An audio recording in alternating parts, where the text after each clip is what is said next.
दोस्तों सादर प्रणाम। आप लोगों को हमने कल की वीडियो में बताया कि केशव कंडारी जी की जो स्थिति बताई कि उनकी क्या न्याय की गुहार थी, क्या उनकी समस्या थी। वर्तमान में आप देख सकते हैं कि केशव कंडारी जी हैं, वंश हैं, अंश हैं और वंश कंडारी हैं, आशा देवी है।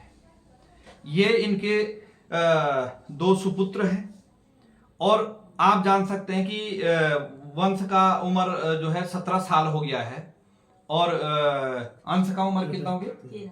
13 साल। एक बच्चा 13 साल का है, एक 17 साल का है। पिताजी 19 महीने से जहां नौकरी कर रहे हैं, जहां सेवा दे रहे हैं, वहां से पगार नहीं मिली। तो दोस्तों आप जान सकते हैं एक 17 साल का एक 13 साल का बेटा है, कितना खर्चा आता। आप लोगों के भी बच्चे होंगे, चाहे बालिका है चाहे बालक है, खर्चा तो जो है सबको चाहिए ही। और आप देख सकते हैं ये सरकारों के और विभागों के काली करतूतें, क्योंकि सरकार में बैठे हुए यदि महोदय स्वास्थ्य मंत्री धन सिंह रावत को मिले थे और उनके बाद भी जो है कार्रवाई नहीं हुई, इनका जो है न्याय नहीं मिला।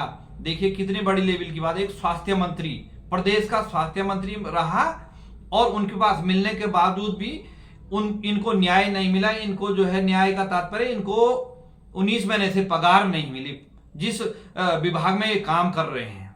तो कितनी विडंबना है हमारे इस प्रदेश में। आपको मैंने कल अवगत कराया, कल की वीडियो में, देवभूमि उत्तराखंड का जनपद देहरादून का ये मामला है और इतने बड़े बच्चों के बीच में आज ये अपने यहां पे 2 गायें पाल के अपना जीवन यापन कर रहे हैं।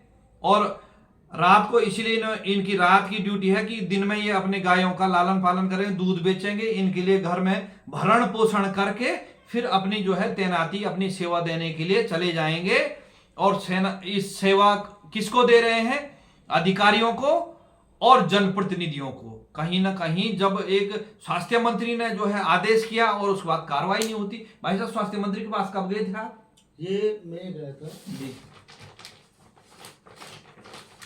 ना वैसे भाई आपको जो है कितना, ये मैं जस्ट 2 महीने बाद गया था, जब अप्रैल से, मतलब आज से करीबन 16-17 महीने पहले गया था। उस समय जो है उस समय भी भारतीय जनता पार्टी की सरकार थी। ऐसी बात नहीं, यदि सरकार बदली हो जाती तो उसमें किसी को जानकारी नहीं होती, किसी को ये होता कि भाई दूसरा मंत्री बन गया ये, लेकिन सरकार तो महोदय इनकी थी ना। ये है साहब, ये है देश के भविष्य।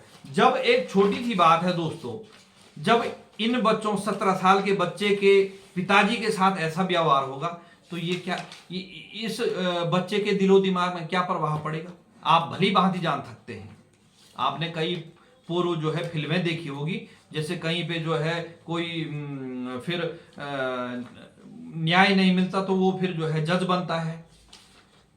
तो इस प्रकार का एक ये बहुत, वो तो पिक्चर है, वो तो फिल्म है, वो तो कहानी है, लेकिन ये आपको जो है हकीकत में इस प्रकार का जो है इन लोगों के साथ हो रहा है। न आपको लगभग जो है आज से 1 साल पहले आप धन सिंह रावत जी को मिले थे। तो पिछले वीडियो में मैंने आपको बताया कि सबसे मिल गए। अब देखिए इन बच्चों पे आशा देवी हैं, इसीलिए इनकी शादी हुई होगी कि हाँ भाई ये हमारा लालन पालन। अब होता क्या है दोस्तों, आपको पता ही है, कहते हैं कि बाहर का झगड़ा अंदर आ जाता। अब होता क्या है कि आशा देवी जी की जो है केशव जी को भोजन बना के कि हाँ आप जाइए, किस लिए बनाते हैं कि हाँ भाई आप नौकरी करिए, जो धन कमाएंगे उससे हमारा सारा परिवार का भरण पोषण होगा। कहीं ना कहीं वो कलौ घर में भी तो आ रहा होगा कि भाई आप क्यों वहां नौकरी करें, या कुछ ऐसी आपस में हो जाती है ना। और मुख्य रूप से घरों में इसी कारण जो है कलेश उत्पन्न होता है कि अब 19 महीने से ये इनको जो है खिला रहे हैं कि नौकरी पे भेज रहे हैं, इनके बहन जी के दिलो दिमाग में क्या प्रभाव पड़ेगा। ये है साहब महिला विकास मंत्री और महिला आयोग उत्तराखंड। ये है साहब, ये कहीं ना कहीं महिलाओं के साथ भी तो अत्याचार है। अब जब पुरुषों के साथ, बच्चों के साथ, बाल विकास आयोग सारे जो है सबको पता है, लेकिन क्या है जिसकी लाठी उसकी भैंस।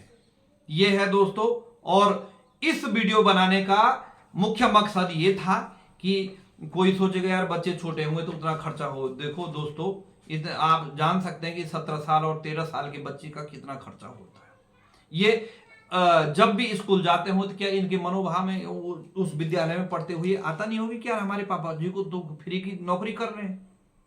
इससे क्या सुप्रभाव पड़ेगा इन बच्चों पे या कुप्रभाव पड़ेगा, जो कि इस प्रदेश के भविष्य है, इस देश के भविष्य है, और इनके कंधों पे इस देश की, इस प्रदेश की बागडोर है। आप जान सकते हैं इस प्रकार का अन्याय इस देश में कब तक चलेगा, इस प्रदेश में कब तक चलेगा। और इन दोनों बेटों के बीच में और दोनों केशव जी और आशा जी के बीच में बैठ के मैं इसीलिए बोल रहा हूं, और कि मैं इस परिवार के साथ जब तक इनको न्याय नहीं मिला तब तक अपने स्तर पे, निजी तौर पे मैं इनके साथ खड़ा रहूंगा, चाहे तन से हो, चाहे मन से हो, चाहे धन से हो। क्यों? क्योंकि मेरा मानना है कि तेरा तुझको अर्पण क्या लागे मेरा। भाई मैं खुशी होके खा रहा हूं, लेकिन दूसरे का दुख तो दुख होता ही है ना। और हम थोड़ा दूसरे विचार के व्यक्ति हैं कि जब इन्होंने मेरे संज्ञान में ये डाला कि भाई साहब ऐसी ऐसी बात होगी, तो तब से मैं इनके लिए अपने स्तर पे कार्रवाई कर रहा हूं। और नहीं होगा तो मुझे अपने निजी पैसों से माननीय उच्च न्यायालय का दरवाजा खटखटाना पड़ेगा, माननीय सर्वोच्च न्यायालय का दरवाजा खटखटाना पड़ेगा, तो मैं खटखटाऊंगा, चाहे उसमें मुझे कितनी भी जो है धन संपदा लगे, चाहे मुझे कहीं से जो है अपने लिए कर्ज लेना पड़े, तो मैं इस परिवार का अपने स्तर पे जो है को न्याय दिलाऊंगा और इनका हक दिलाऊंगा। तो बेटा चिंता नहीं करनी, ठीक है ना।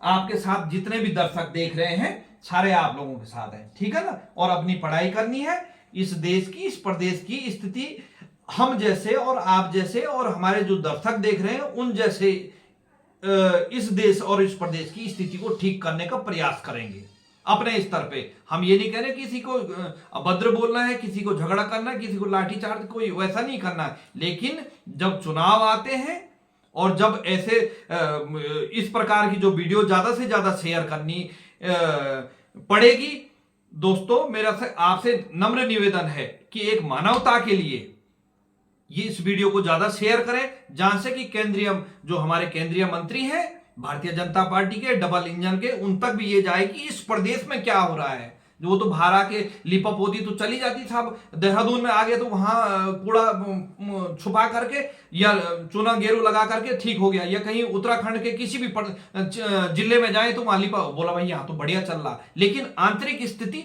धरातल की सच्चाई ये है कि अगला व्यक्ति 19 महीने से जो है फ्री में नौकरी कर रहा है, पेट भर रहा है अधिकारियों का, पेट भर रहा है जनप्रतिनिधियों का और पेट भर रहा है मंत्रियों का, पेट भर रहा है सांसद का, पेट भर रहा है विधायक का। यह स्थिति है धरातल की।